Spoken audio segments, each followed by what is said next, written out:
இப்பொழுது நாம் பார்க்க இருக்கும் மூலிகை முள் கிழுவை. இந்த மூலிகையை கிழுவை மரம், முள் கிழுவை மரம், முள்ளு கிழுவை மரம் என அழைப்பார்கள். இந்த கிழுவை வகைகளில் மட்டும் பல வகைகள் உண்டு. அவற்றில் சிலவற்றை மட்டும் நாம் அறிந்து கொள்ளலாம். வெண்கிழுவை, செங்கிழுவை, பெருங்கிழுவை, சிறு கிழுவை, காட்டுக்கிழுவை, மலைக்கிழுவை என இன்னும் பல வகை உண்டு.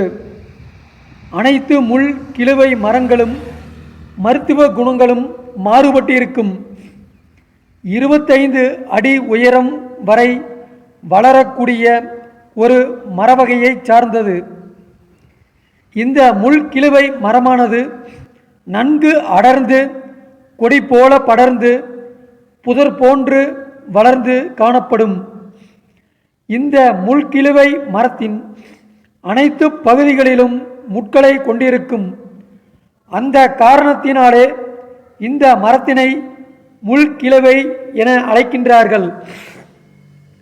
இந்த மரத்தின் எந்த இடங்களிலும் கிள்ளி பார்த்தால் பால் போன்ற ஒரு திரவம் கசியும்.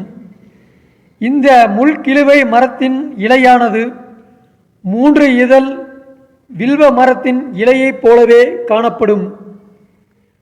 முள்கிழுவை மரத்தின் பூக்களானது மிகச் சிறிய அளவில் காணப்படும்.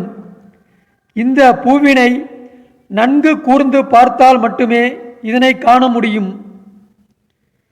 முள்கிழுவை மரத்தின் இலைகளை நன்கு மைப்போல அரைத்து எலுமிச்சை கனி அளவு பசும் தயிரில் கலந்து சாப்பிட்டு வர வயிற்றுக்கடுப்பு, மூலக்கடுப்பு, உடல் உஷ்ணம், வெட்டை, கர்ப்பப்பை கோளாறு, சிறுநீரக கற்கள் போன்ற வியாதிகள் குணமாகும்.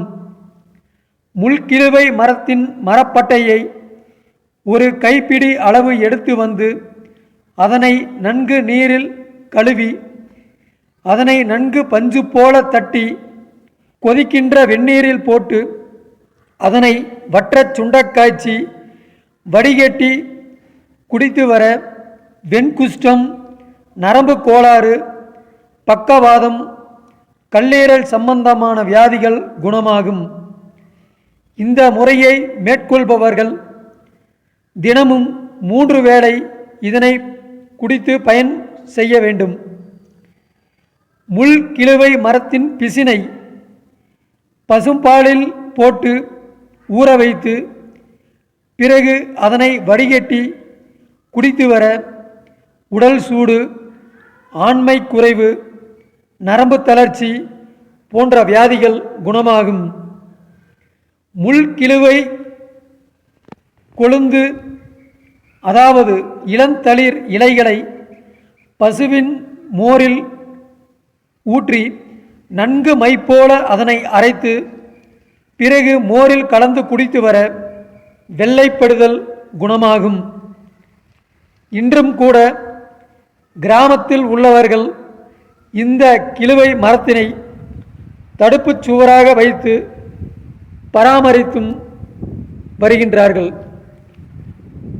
அடுத்து வரும் பதிவினில் இலவமரம் என்ற மூலிகையின் மகத்துவத்தை பற்றி பார்ப்போம்.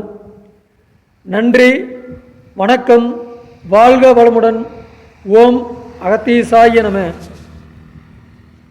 மேலும் எந்த மூலிகையும் நாம் பிரயோகம் செய்யும் பொழுது அதற்கு தக்க குருநாதரை வைத்து நாம் முயற்சிகள் செய்ய பலிதம் ஏற்படும்.